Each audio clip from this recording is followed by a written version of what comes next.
Good evening, everyone. This is Rick Avery with the Sports Affiliation, bringing you another episode of Friday Night Fantasy Fights. Tonight, I have Jamie Calandro from Rotoballer joining us tonight. He is also the number one ranked fantasy accurate ranker on Fantasy Pros. It's an honor to have you on. I appreciate it. Thank you for having me on. Been looking forward to this all week. Get some DFS after a long week at the work at the day job. Oh, yeah. And I just wanted to go over a brief results over last week. I played Johnny Main, and we won 164.38 to 77.9. He had a lot of snowflakes in his lineup, as did I, but that was kind of expected last week. Did you have a good week last week? No, I had the rankings held. I went in first and I stayed first in the rankings, but that did not translate to DFS at all. I'm going back. I'm actually going back to see what I had here, but I had Jacoby Brissett and I had Trey McBride, and then I think after that it was just nothing else went well. So I think 3 weeks in a row of good, and it was a pretty big fat dud last week for me. Sad to hear it, but hopefully this week gets better. I did have one good lineup. It was a Bryce Young contrarian lineup with Dowdle and McMillan. McMillan went off, as did Bryce Young, and then I had Bijan Robinson as a ring back, so it worked out well in my single Nice. entry contest. So you'll be playing for the Autism Society. Any reason why you chose that charity? Yeah, that one's very near and dear to me. I've done it for the past 5 years, playing with pros with Joes. That Eric Romoff does such a great job setting up. It's my oldest child has autism, and early intervention for him was just such a game changer, and he's thriving now in 8th grade, ready to go to high school. And it really is such a credit to everything that early intervention did. And so the Autism Society is always the charity that has my heart in these things. Awesome. I'm gonna go ahead and play again for the Salem Pantry, where they strive to ensure people getting the right to convenient and reliable access to healthy food. So hopefully we get them a winner again this week. For the year, I am 7-4, so hopefully we continue that streak. There you go. We decided that you wanted to go first this evening. So who do you want to take for your first pick? So I'm gonna lock in my stud, and then we'll see where you go from there to see how we're going to build here. So this week, and this is coming from a pained Giants fan who's really afraid of what's going to happen, what I'm going to watch happen to my team this week. But, we have the Detroit Lions with the highest implied total on the slate at 30.5 points. Mm-hmm. They're angry after their loss. They are known to run up the score at home. They average over 32 points a game at home since the beginning of last year. And I'm going to take Jahmyr Gibbs, who not only had is just running away with that thing, even with David Montgomery getting carries, but he had over a 21% target share last week with Sam Laporta out. So the Giants giving up almost 6 yards a carry. He's my skill position stud of the week, so we're going to pay for him in all contests. Yep. He's one of the best players on the slate, with them also being a 10.5 point favorite. They're going to be running the ball, and Jahmyr Gibbs is going to be attacking that Giants defense for sure. I think more in the second half, it's going to be more of a scrimmage since they have a Thursday game, but it should be fun to watch, especially with Jameis playing for the Giants. Yeah. All right, with my first pick, I'm sorry, I'm looking at my phone because I set this lineup earlier. I'm going to go with the player that is underpriced, but he's the most expensive for his position. And that's, if he was a receiver, he'd be a lot more. I'm going to go with Trey McBride at 6,800. I think this Jaguars game is going to be a shootout. Last 2 games, he's gotten 30 points in DraftKings scoring with a combined of 24 targets. And Jacoby likes as a pass funnel. He likes to throw to 2 guys. I'm going to take one of them with Trey McBride. That was almost my pick, and I'm kind of looking back and regretting it a little bit right now already. I mean, I love Gibbs, but if I'd done that and then you went with Gibbs, which I wonder if you would have done, I could have then just taken Amon-Ra St. Brown, who I think is amazing as well, and still gotten that high value piece. I wrote about McBride. Like, he is in a tier of his own. I've never been in the camp of paying up for tight end on DraftKings, but you just can't not do it. He's in a tier of his own. And with Brissett there, he's like a tier and a half of his own now with that. So, yeah, so that was a good one there, too. I almost did that. Yeah, just he's such a good value at 6,800. Like, if he was a wide receiver, he'd be in the over $8,000 range.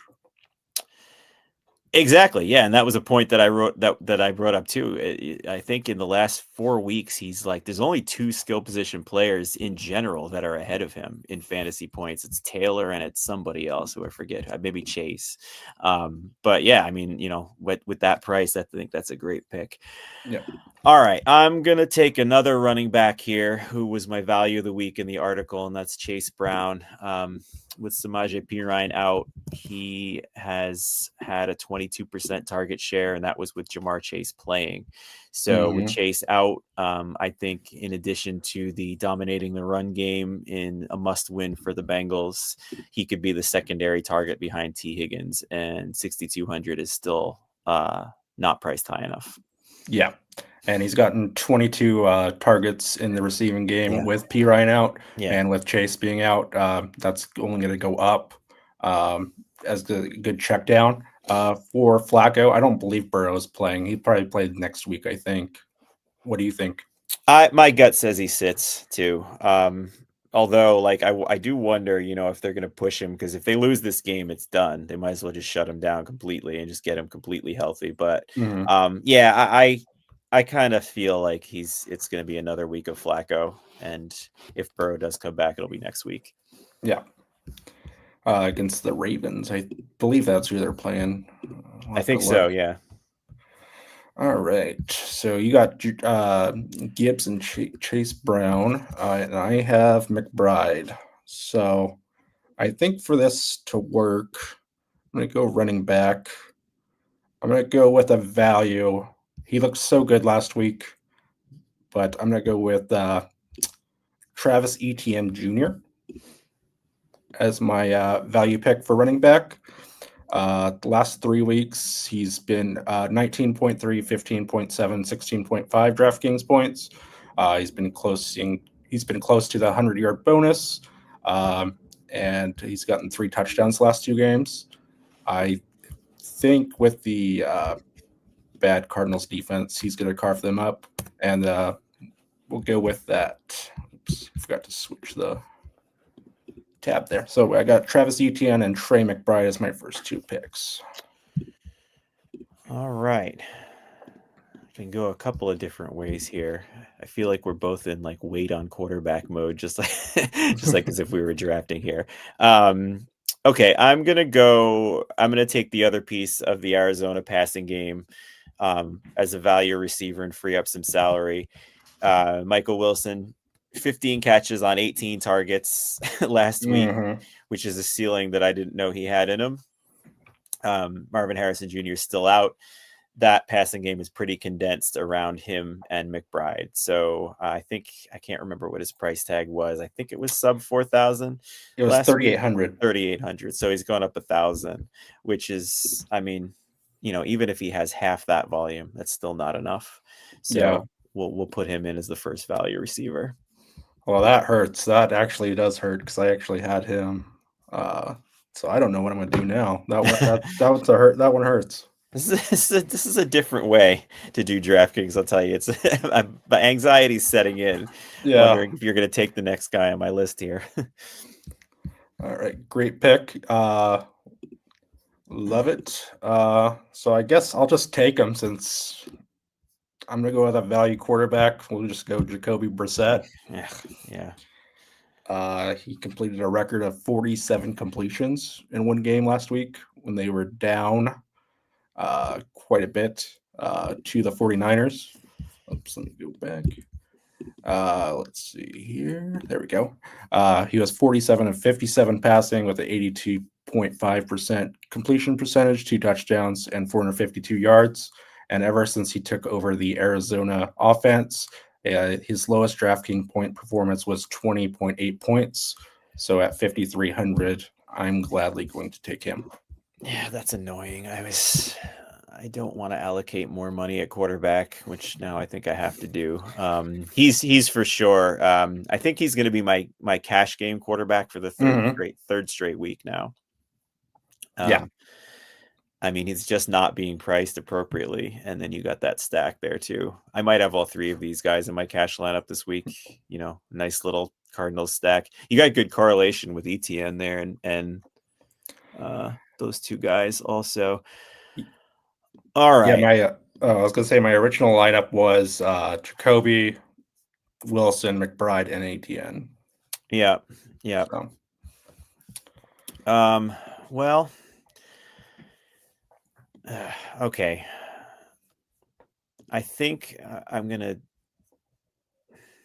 take a shot here. Let me just check one more thing and see. I don't know how well I want to follow my general cash lineup that I built. All right. I'm going to do another volume receiver pick, and I really wish that Jackson Dart was playing for a couple of reasons. But Wan'Dale Robinson did still have a 31% target share with Jameis Winston, and I have to figure that the Giants are going to have to sling the ball that entire game with any chance of keeping up. So, 9 targets last week. I think that's a pretty safe bet to get again in this game. So, Wan'Dale Robinson at 5,500. Do you have any worry with Slayton being back in the fold that will go down? Yeah, I mean, mild, not enough. Slayton's been so disappointing. He is the downfield guy that Winston likes to throw to, but I just think, I think Winston could throw 50 passes in this game with them, with Detroit possibly putting up 40, 45 points. So, I think that's just a safe volume play. I'll take there. All right. Even if it's 9 catches for 40 yards, it's still double-digit DraftKings points. Exactly. As long as you're getting 15 points at minimum, you should be good. Speaking of which, I need some minimum points to make this roster work. So I'm going to go with a horrible player with my pick. I'm going to go with Adonai Mitchell on the New York Jets. He had 6 targets last game. He only had 1 catch, which is kind of expected. But with Fields throwing him the ball with Tyrod Taylor playing, I think that number will go up just because they have limited bodies. He's the only receiver that seems to get open. So we're going to go with Adonai Mitchell against the Ravens defense. All right. How much is he? 30. He's got to be near minimum 32. That's an interesting one. 6 targets for that. Yeah. All right. Well, what have I got? Let me put this in and see what it leaves me with. Oh, this is getting trickier. Okay. Man, I can't do this yet with you doing what you did at quarterback. So I got to see what the cheapest guy I'd be willing to go with at quarterback for this lineup is. Okay. I'm gonna take a shot here and hope that I can get enough cheap guys that will make me happy enough. I think you forced my hand a little bit with this at the tight end position, so I'm just going to continue loading up on this game, and I'm going to take my other stud with Amon-Ra St. Brown at 8,000. This is going to force me to go pretty cheap with the tight end defense and flex positions. But again, the same thing. He's 32.4% target share last week and was pretty quiet against that Eagles secondary, but the Giants offered no resistance at all that the Eagles did. Yeah. Is there any worry that with you having Gibbs and St. Brown, are you just trying to get all that game, or are you just trying to condense where the touchdowns are going? Yeah, just try. That's really just getting the game. It's a 50-point total, and the Lions have 30 of that, and I think they're going over it pretty easily. All right. I don't know who to pick now since you took Michael Wilson. I'm stuck. Stuck. That's all right. I'm dumpster diving now. Yeah. I guess I'll go dumpster diving again. We'll go with another cheap receiver. We'll go with Luther Burden III at 3,600. All right. He's been on the field more with the Bears, mainly in the run game, but hopefully that will pass over into the passing game. Sure. He's a lot more, what's the word? I guess you could say twitchy, more like live wire than DJ Moore and Zacchaeus, which I think that's what the Bears are looking for, or Ben Johnson's looking for.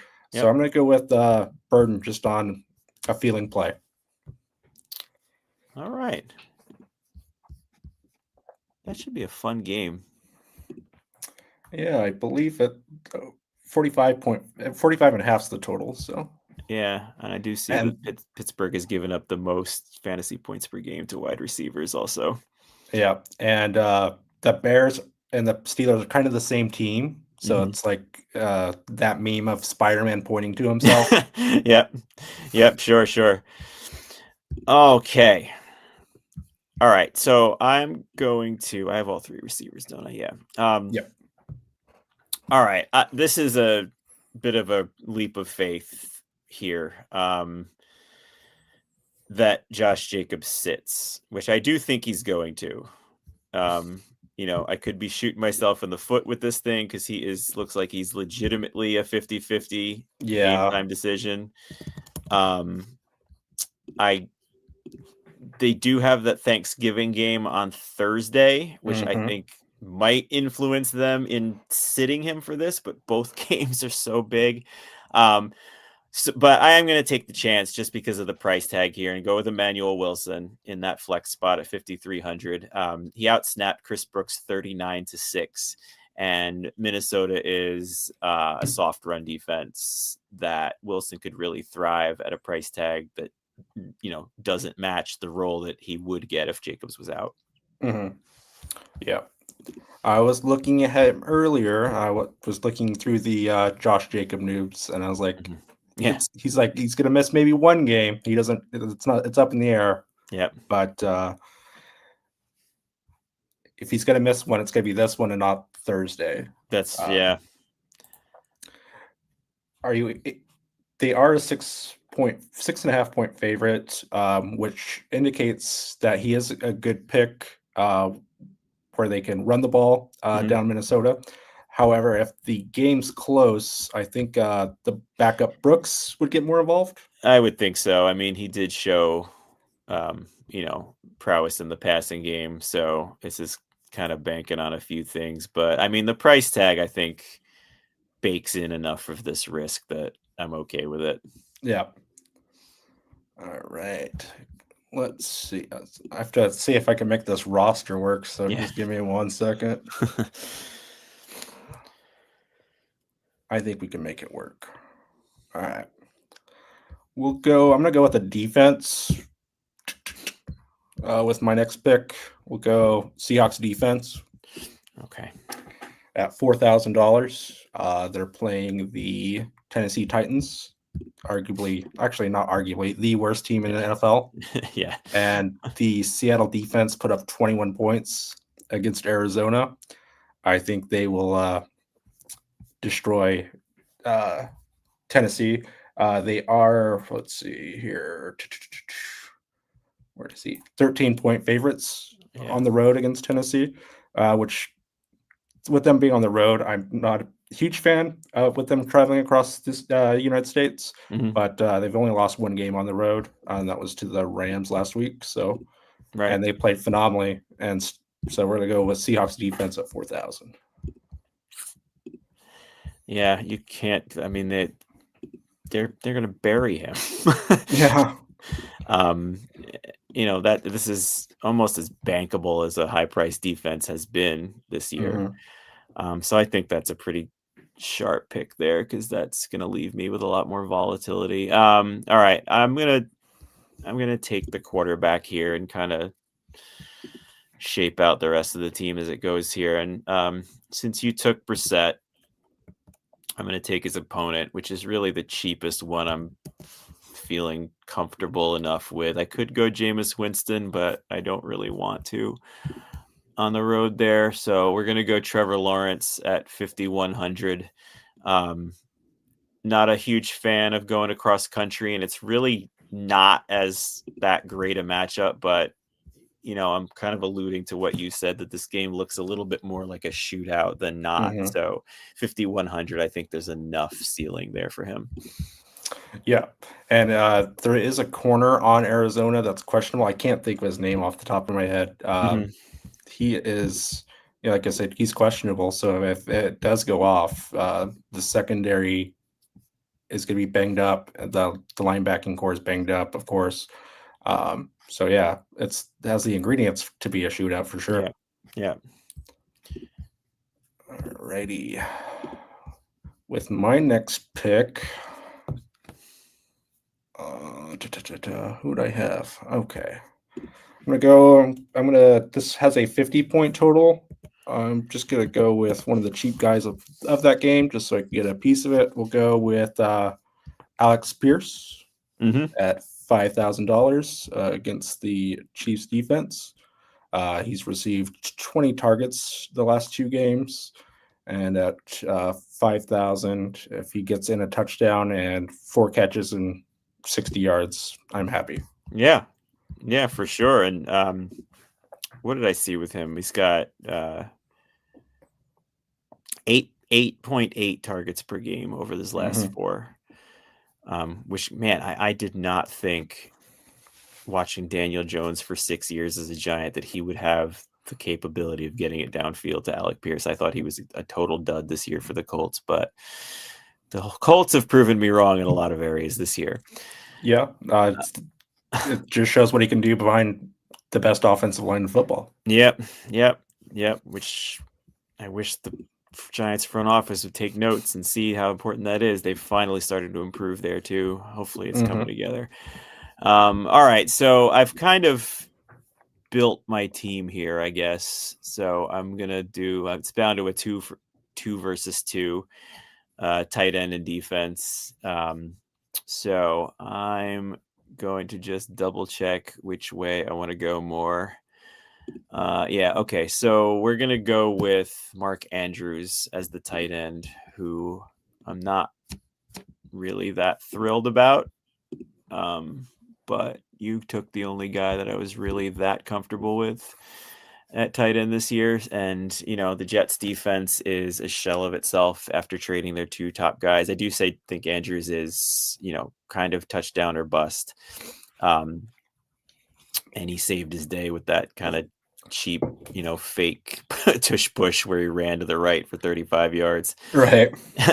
But the Ravens team total is high and Rashad Bateman's out. So I think the 3,800, I'm willing to adopt the risk. Yep. Based off the tool I use, he's like the second best value, Mark Andrews, and the third best value is Isaiah Likely. So can't go wrong with there we go. Yeah, either tight end. So good pick. And do you just want to make your defensive pick since I already have a defense? Sure. I'm going to take the Browns. Who are a strong defense anyway, sub 3,000, going against the Raiders offense, which is awful. Geno Smith's turnover rate is through the roof this year. I was basically down to it the last thing, because I do like Kyle Pitts better than Mark Andrews, and he's 500 more, but then I'm kind of taking shots at, like the Saints defense, or the Vikings in Green Bay. And I think the Browns have a little more stability. So I was okay going down to Andrew as a tight end there. Yep. Miles Garrett's could have a day. Yeah, right. Most likely. Even they can't even run the ball with Genty. A lot of people are upset because his draft capital I know. in fantasy drafts. Yeah. Just because he gets tackled 2 yards behind the scrimmage line just because the Raiders have no offensive line. Right. Yep. So your team's Lawrence, Gibbs, Brown, Michael Wilson, Wandale, St. Brown, Mark Andrews, Emmanuel Wilson, and the Browns defense. Yep. Saving you $100 in salary. All right. How do I make this work? Okay. For my flex, like I said, I was targeting one game for a high total, and Alex Pierce was one piece. The other piece is going to be Rushy Rice at 7,700. Ever since he's been back, he hasn't got he's gotten no less than 7 targets. I think the Colts secondary is good secondary to attack. I'm not a huge fan of Sauce Gardner, as everyone knows. If you beat Sauce Gardner, he's gonna pass PI. Yeah, he's not that great. So we'll go Rashee Rice. Hopefully, you get some end zone targets as well. And it's a game that Chiefs have to win. If they do not win this game, their playoff chances are very slim. So with that chip on their shoulder, I'm going to go with Rice. And then for my last play at 8,500, I got. All right. He burned me once before when I played him against the Dolphins. What was that? Week 8. Yeah, we all had him. 25 yards. For the last 2 weeks against Carolina and Indy, he's been back to his normal self. And with Kirk Cousins under center, I would imagine he gets more targets with some check down reads. So Bijan Robinson's my last pick. So my team is Jacoby Brissett, Travis Etienne Jr., Bijan Robinson, Adonai Mitchell, Luther Burden, Alec Pierce, Trey McBride, Rashee Rice, and the Seahawks defense. All right. I was wondering where all your money was going to get spent at the end there. Well, I was originally my original team was I was having to have Michael Wilson in, and then I was going to swap Rice for Smith and Jigba, and there was another variable I had to change, but this is the team I came up with afterwards. So Etienne or Robinson and Rice is the last two. So if you went Smith and Jigba, who would the running back have been? I would have to look. Let's see. I'm looking at that there too. That's I think I'd have dropped down to I'd have dropped Alex Pierce down to someone. I think it was Michael Wilson, and then Seahawks D to Browns D was the play. Okay. Yeah, I think you got the right 2v2 there, or 2 at the end there. Yeah. Interesting. Okay, cool. So how do you feel about this week based off the 2 teams that you saw? Yeah, good. I mean, I was feeling better until I stared at your team on the screen here for longer than I would like to, but I mean, the lineup I have is very close to the placeholder that I have in cash. I mean, McBride was the first player I clicked into cash this week, so it kind of went from there. So the fact that I had to go cheap at tight end made me shift a couple of things around to where I didn't have it. But I mean, getting Amon-Ra St. Brown is another expensive player at the expense of McBride isn't really something I'm complaining about. So yeah, I'm good with it. Awesome. I always ask one question here, or I have been recently. If there was one game for you think to possibly shoot out that we didn't cover with any person not picking a player, which game would that be? Well, what did we talk about? We talked about the Lions and the Giants, and we talked about the what do we say? We said Jacksonville and Arizona, right? Yeah. Yeah, I don't think any of us touched on Dallas, Philly. Right.